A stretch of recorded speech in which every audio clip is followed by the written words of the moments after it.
د نن ورځې لنډ او مهم خبرونه. سبا شنبه د امریکا او طالبانو ترمنځ د 22 هیوادونو د استازو په حضور کې د سولې هوکړه لاسلیک کیږي. طالبانو ته نږدې کسان وایي توافقنامه د دوحې پر وخت 2 بجې په مشهور شیراتن هوټل کې لاسلیک کیږي. د افغانستان د روغتیا وزارت وایي د کرونا وایرس په اړه 10 ثبت شوي مشکوکې پیښې تر معایناتو وروسته منفي ثابت شوي. دغه مشکوکې پیښې 3 په هرات، 1 بغلان، 1 غور او 5 په کابل کې ثابت شوي چې په تیرو 4 ساعتونو کې د معایناتو لپاره لابراتوار ته استول شوي وي.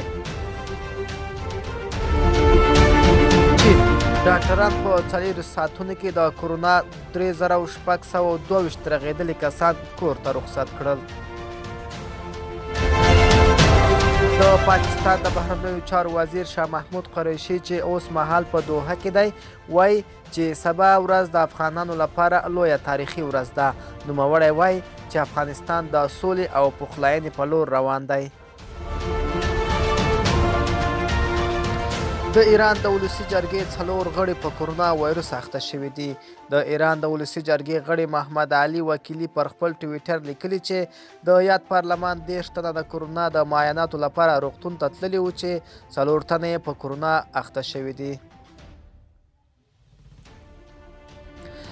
د سالنګ لویه لار د بار وړونکو موټرو پر مخ وتړل شوه.